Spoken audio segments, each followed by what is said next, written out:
নমস্কার বন্ধুরা, আমি সীমা। আমার সহচরী লাইফস্টাইল চ্যানেলে সকলকে স্বাগত জানাই। সকলকে স্বাগত জানিয়ে আজকের ব্লগটা শুরু করলাম। আশা করি আপনারা সকলেই ভালো আছেন। আজকে আমাদের কাশ্মীর ভ্রমণের শেষ দিন বা 4th ডে। আজকের দিনের পরেই আমরা ব্যাক করে যাব। এই কটা দিন শ্রীনগরে যে হোটেলটাতে ছিলাম সেই হোটেলের ঘরটার দেখানো হয়নি ভিডিওতে। আজকে তাই শেষ দিন দেখিয়ে দিলাম। এন্ট্রান্স থেকে ঢুকলেই সাইডে একটা ছোট টেবিল আছে, পাশে টিভি, এদিকে আমাদের বিছানা। বেরোবার আগে খাটে রাত্রিরে শুয়েছিলাম, সকালবেলা একেবারে অবস্থা খুব খারাপ। আমরা হোটেল থেকে বেরিয়ে পড়ে চলেছি আজকে দুধপাত্রির দিকে। প্রথমে কথা ছিল যে আমরা আজকে সোনমার্গে যাব, আমাদের ট্যুরিং প্ল্যানও তাই ছিল।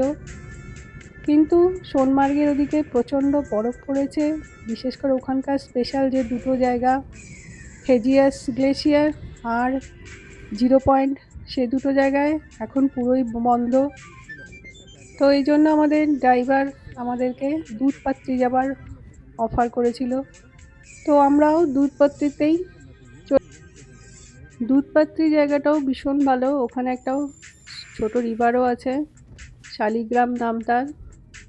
দুধপাত্রি যাবার রাস্তায় বিভিন্ন আপেলের এই যে বাগানগুলো রয়েছে, বাগানগুলো ন্যাড়া হয়ে দাঁড়িয়ে আছে। এখানে আখরোট আপেল দুটোই চাষ। কাশ্মীরের অন্যান্য জায়গার তুলনায় আমার এই দুধপাত্রিটা মনে হলো লোক সংখ্যা একটু বেশি, এখানে বাড়িঘরও প্রচুর। এটার হাইটও গুলমার্গেরই মতো, 8,900 সামথিং। এই জায়গাটাও খুব ভালো, খুব সুন্দর, তবে এখনও সেভাবে কমার্শিয়াল হয়ে ওঠেনি। আজকে আমরা এই জায়গাটা দেখে রাত্রিরে হাউসবোটে স্টে করব, করে কালকে সকালে বেরিয়ে যাব। আমরা হোটেল থেকে চেক আউট করে বেরিয়ে এসেছি, মালপত্র সমস্ত গাড়িতে নিয়ে ঘুরতে চলেছি। এখানের সিনিক বিউটিও অসাধারণ সুন্দর, দূরে হিমালয় দেখা যাচ্ছে বরফ ঢাকা, আর সেই আপেলের ন্যাড়া ন্যাড়া গাছগুলো তার সাথে চলেছে। আজকে আকাশটাও খুব পরিষ্কার, একেবারে সাদা সাদা পেঁজা তুলোয় ভরা।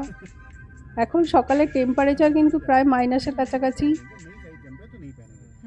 যখন সমতলে থাকি মাইনাস টেম্পারেচারটা শুনলে কেমন যেন মনে হয় ভীষণ ঠান্ডা, কিন্তু এই কাশ্মীরে গিয়ে দেখলাম অত ঠান্ডা মনে হয় না, বরঞ্চ বেশ ভালোই লাগে টেম্পারেচারটা। পেহেলগাঁওতে গিয়েও যেরকম বুট ভাড়া করতে হয়েছিল, এখানেও সেরকম বুট ভাড়া করে নিতে হয়েছিল আমাদের। আমরা মোটামুটি পাহাড়ের বেশ ওপরে উঠে এসেছি, যাব ওই দূরের ওপরে সাদা বরফ ঢাকা অংশটাতে। এখানে রাস্তাটা বেশ চড়াই, গাড়ি করে চলছে ওপর দিকে। শুনেছি শীতের সময় এই জায়গাটা পুরো বরফ হয়ে যায়, তখন এই নর্মাল গাড়িগুলো আর যেতে পারে না, তার বদলে এদের বরফে যে গাড়ি চলে ওই গাড়ি নিচে থেকে ওপর পর্যন্ত নিয়ে যায়। এখন অতটা ঠান্ডা নয় বলে এত নিচ পর্যন্ত বরফ আসেনি, তবে একটু পর থেকেই রাস্তার পাশে বরফ দেখতে পাওয়া যাচ্ছিল। এই যে আমরা প্রায় গ্রামগুলো সব ছেড়ে উপরে উঠে এসেছি, দূরে এই যে বরফ ঢাকা হিমালয় দেখা যাচ্ছে, যাব ওইখান পর্যন্তই। এই এরিয়াগুলোতে অন্যান্য শ্রীনগরের গাড়ি চলে, কিন্তু একটা লেভেলের পরে শ্রীনগরের গাড়ি আর চলবে না, তখন ওখানে থেকে ঘোড়া বা এটিপি ভাড়া করে নিতে হবে, বা নিজেরা পারলে পায়ে হেঁটে যতটা ঘোরা যায়। রাস্তার পাশে এই যে দু সাইডে সাদা বরফে ঢাকা হয়ে রয়েছে, আস্তে আস্তে আমরা বরফের রাজ্যে ঢুকছি। দুধপাত্রি জায়গাটা এখনও বিশেষ ফেমাস হয়ে ওঠেনি, তবে আমি পরে রিপোর্টে দেখেছি 2024 সালে প্রায় 10 মিলিয়ন লোক এসেছিল দেখতে। এই যে ওপরে উঠে এসেছি, সাদা সাদা বরফ ঢাকা, বড় বড় গাছ দাঁড়িয়ে রয়েছে, এগুলো সবই হিমালয়ান বেল্টের গাছ। আমরা মোটামুটি চলে এসেছি একেবারে উপরে। এই যে এখানে ঘোড়া দাঁড়িয়ে আছে, পনি। এগুলো প্রায় 2000 থেকে 2500 টাকা পার হেড ভাড়া করতে হয়। ওই ওপরে দূরে পাহাড়ের উপর নিয়ে যাবে বলে। এই জায়গাটাতে দুধপত্তি পার্ক রয়েছে, গভর্নমেন্টেরই করে দেওয়া, যেখানে গাড়িগুলোকে পার্কিং করে দিতে হয়। লাস্ট একদিন পেহেলগাঁওতে ঘোড়া চড়ে নিয়েছি, এজন্য আজকে আর ঘোড়া চড়বো না। তার পরিবর্তে এখানে এটিপি চলে, তাই এটিপিতে একটা আমরা ভাড়া করে নিলাম। 3 জনের জন্য 3টে। এগুলো বরফে চলার জন্য বড় বড় বাইক টাইপের গাড়ি। একজন চালক সামনে বসে চালাবে, পেছনে সবারই বসবে। আমরা 3টে ভাড়া করে নিয়েছিলাম, আমাদের প্রায় ভাড়া পড়েছিল 7000 টাকা মতো। এগুলো এসে খুব বার্গেনিং করে নিতে হয়। এই জায়গাটা দূরে রাস্তাটায় মেড হাউসটা দারুণ সুন্দর। গরমকালে শুনেছি এই জায়গাগুলোকে ফুল গাছ হয়, বিভিন্ন রকমের ফুল ফুটে ওঠে, কিন্তু এখন পুরো সাদা বরফে ঢাকা। তবে এখানে রাস্তাগুলো খুব ভালো, একেবারে সুন্দর, গাড়ি ওপরে উঠে যায়। আমরা এটিভি থেকে নেমে এবার হাঁটতে হাঁটতে চলেছি। এই জায়গাটাও 0 পয়েন্টের প্রায় কাছাকাছি, চতুর্দিকে শুধু সাদা বরফে ঢাকা। এটা পীরপঞ্জাল রেঞ্জের মধ্যে পড়ে।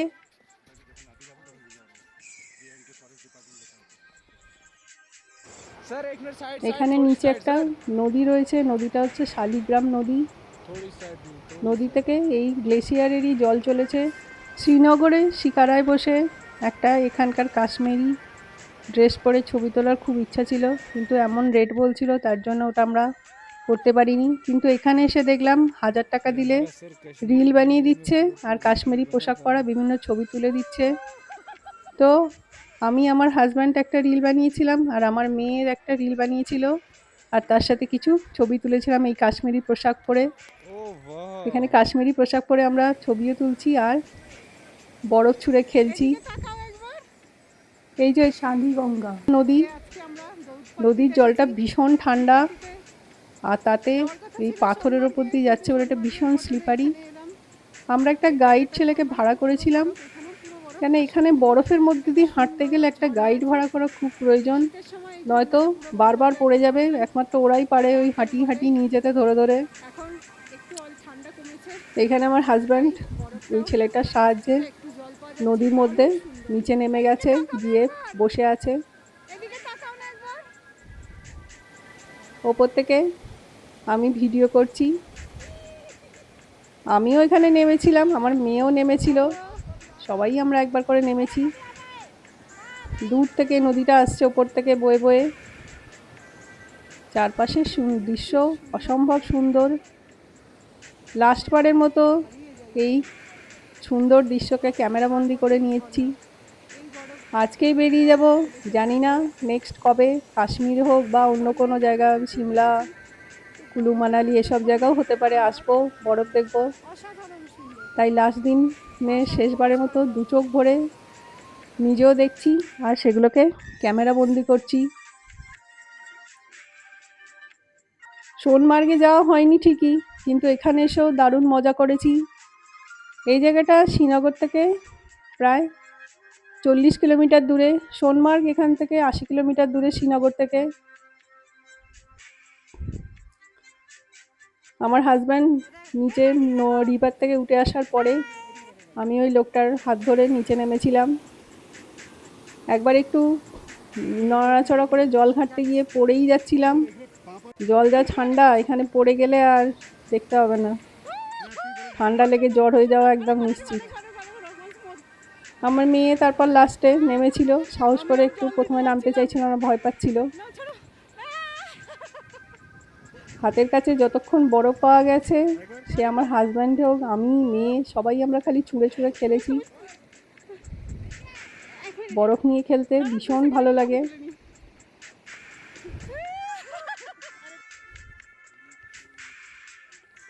নদীটা থেকে বেরিয়ে এসে ওপরে প্রায় আরও 1 কিলোমিটার 1.5 কিলোমিটার ওপরে হাঁটলে এই জায়গাটা এরকম যেখানটায় এই গ্লেসিয়ারের মতো অবস্থা, পুরো বরফই বরফ।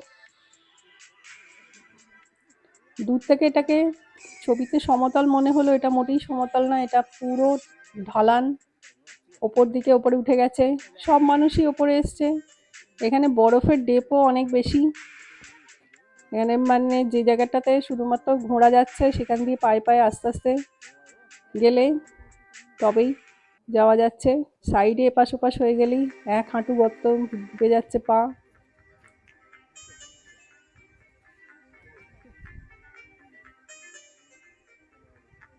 এখানে দাঁড়িয়ে দাঁড়িয়ে চারপাশের ছবিটা ভালো করে ক্যামেরা বন্দি করে নিলাম। এখানে একটা কথা জানিয়ে রাখি, দুধপাত্রী কথার অর্থ হলো ভ্যালি অফ মিল্ক।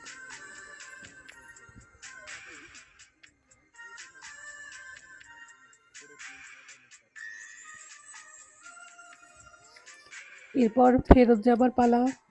আস্তে আস্তে নিচের দিকে নামতে শুরু করেছি। আমার মেয়ে আর হাজব্যান্ড নিচে নেমে আসছে। পাহাড়ি রাস্তায় ওপরে ওঠাতে স্লিপের চান্স থাকে, তার থেকে নিচে নামাটা বেশি শক্ত। আমরা এটিপি করে ফেরত চলে আসছিলাম।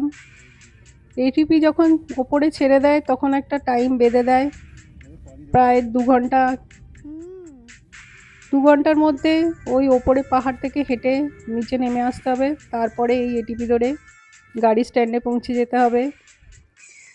আমরা নিচে নেমে সরষে শাক আর মাক্কি দি রুটি খেয়েছিলাম। এখানে প্রচুর ছোট ছোট স্টল আছে, সবাই এই গরম গরম সর্ষের শাক আর মাক্কির রুটি বানাচ্ছে, তার সাথে আচার। এই যে এখানে দূরে রয়েছে সমস্ত জায়গায় গাড়ি দাঁড় করে, ছোট ছোট বোধহয় 100-150টা স্টল আছে, সেই স্টলের মধ্যে এগুলো বানাচ্ছে, গরম গরম খায়। এই ঠান্ডার মধ্যে দারুণ লাগে খেতে। আমাদের দুধপাত্রি ঘোরা হয়ে গেলে আমরা শ্রীনগরে ব্যাক করে এলাম। শ্রীনগরে লাস্ট দিন এসেছিলাম লালচকে। লালচক শ্রীনগরের একটা বড় মার্কেট। এখানে একটা বড় ঘড়ি আছে, ঘড়িঘর। প্রায় সন্ধ্যে তখন অলরেডি 6:30 বাজে, ঘড়িতে অলরেডি দেখাচ্ছে। যারা কাশ্মীরে এসে বিভিন্ন রকমের শাল সোয়েটার কিনতে চান তাদের জন্য এই মার্কেটটা। এখানে পাশাপাশি 2টো মার্কেট আছে, মিকা মার্কেট আর চকার মার্কেট যতদূর সম্ভব। আমরাও খেয়েছিলাম। ওখানে বিভিন্ন মানে দোকান আছে, যে দোকানগুলোতে মাল প্রায় কোম্পানি থেকে ডিরেক্ট আসে, খুব সস্তায় পাওয়া যায়। আমরাও প্রচুর জিনিস কিনেছিলাম। এখানে ফটো সেশন করে ওই মালপত্র কিনে নিয়ে আমরা আবার চলে গেলাম শিকারাতে। আজকে আমাদের লাস্ট ডেটেও শিকারাতে আরেকবার রাইডিং ছিল 1 ঘন্টার। আমরা ডে 1এও একবার ঘুরেছিলাম, আবার শেষ দিনে আরেকবার ঘুরে নিলাম 1 ঘন্টার জন্যে। এই শিকারা করেই হাউসবোটগুলোতে যেতে হয়, তাই 1 ঘন্টা শিকারা ঘুরে আর হাউসবোটে চলে গেলাম। আগের দিন আমার হাজব্যান্ড মেয়ে একদিকে বসেছিল, আমি আলাদা। আজকে হাজব্যান্ড আর আমি এক সাইডে বসেছি, মেয়ে উল্টো দিকে। জিনিসপত্র নিয়ে হাউসবোটের দিকে চলেছি। শিকারায় ঘোরা একটা দারুণ অভিজ্ঞতা, ভীষণ ভালো লাগে, তাই আরেকবার ঘুরে নিলাম সন্ধ্যার আগে আগে। এখানে লাইন দিয়ে হাউসবোটগুলো রয়েছে, সন্ধ্যায় আলো জ্বলে উঠেছে, দারুণ লাগছে, সুন্দর। আমরাও আমাদের হাউসবোটের দিকে এগিয়ে চলেছি। লাস্ট নাইট আমরা এই শ্রীনগরে যাপন করতে চলেছি। কাল ভোর হলেই শ্রীনগরকে কাশ্মীরকে বাই বাই জানিয়ে বেরিয়ে যাব। আমাদের হাউসবোটটার নাম ছিল পিন্ডারা। আমরা মোটামুটি হাউসবোটে কাছেই এসে গেছি। আগের দিন শিকারাতে ঘুরছিলাম যখন অনেক কিছু করেছিলাম, আজকে আর কিছু করিনি। আজকে জাস্ট ঘুরে ঘুরে দেখছিলাম।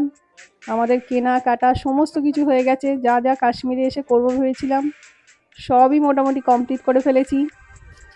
এবার শুধুমাত্র লাস্ট অভিজ্ঞতা হাউসবোটে থাকার। এই অভিজ্ঞতাটুকু নিয়েই ফেরত চলে যাব কালকে। আর মনের মধ্যে সঞ্চয় করে রাখবো এই অভিজ্ঞতা।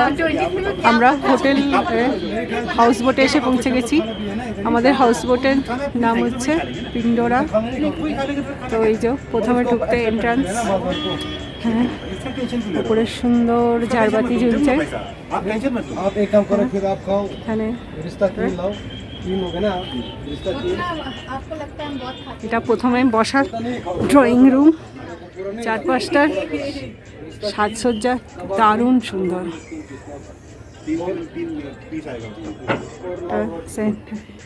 এখানে একটা টিভি, এখানে বসার জায়গা এগুলো।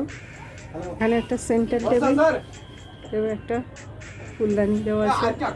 এখানে বসার জায়গা রয়েছে। এটা দিয়ে ঢুকলে এখানে একটা ডাইনিং প্লেস, সেন্টার টেবিল, বসার এখানে তিনটে প্রায় 8টা মতো সিট। এখানে একটা ক্রকারি সেট রাখার টেবিল, উপরে দারুণ সুন্দর রুফ, হ্যাঁ, আর ঝাড়। এদিকে জানালায় সুন্দর করে পর্দা দেওয়া, বিউটিফুল লাইক এ প্যালেস। এখান দিয়ে এন্ট্রান্স, পুরো ঢুকে যাব।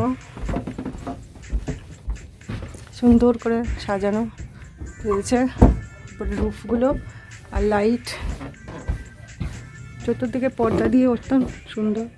এটা শোবার ঘর দিয়েছে আমাদের, একটা বেডের মধ্যে ডবল, এটাতে সিঙ্গেল। ছাদ থেকে ফ্যান রয়েছে আর 4 সাইডে লাইট, টিভি। বেডরুমের মধ্যে বাথরুমও খুব সুন্দর, সেটা আমি দেখালাম না। এখানে বেড আর কিছু রয়েছে, বাথটাব রয়েছে। হাউস বোটের মধ্যে একজন কেয়ারটেকার থাকে, সেই রাত্রিরের খাবারের অ্যারেঞ্জমেন্ট করে দেয়, যা কিছু বলা হয় সেই রান্নাবান্না করে দেয়। আমরা আজকে ওনাকে আর কোনো ডিস্টার্ব করিনি। আমরা আজকে খেয়েছিলাম কাশ্মীরের ফেমাস খাবার, যেটাকে বলে বাজওয়ান। ওয়াজওয়ান অ্যাকচুয়ালি কাশ্মীরিদের বিয়ের অনুষ্ঠানে যে ডিশগুলো বানানো হয় সেগুলোকেই বলে একসঙ্গে। এই কেয়ারটেকারের থেকে জানলাম বাজওয়ানে প্রায় 36 ডিশ থাকে, কিন্তু আমরা তো অত খেতে পারি না, সেই জন্য আমরা 4-5টা ডিশ দিয়ে বললাম নিয়ে এসে দিতে। ওয়াজওয়ান রুটির সাথেও খাওয়া যায়, ভাতের সাথেও খাওয়া যায়। এতে মেনলি একটা কাবাব থাকে, রোগন জুস থাকে, ওয়াস্তা বলে একটা জিনিস থাকে, মিট বল, সেটাকে 2 রকমভাবে, একবার দই দিয়ে বানায় আর একটা নর্মাল যেমন আমরা মাংস রান্না করি সেইভাবে বানায়। এই যে আমাদের খাবার এসে গেছে। এটা আমাদের ওই ভদ্রলোক কিনে দিয়েছিল, 2600 টাকা পড়েছিল।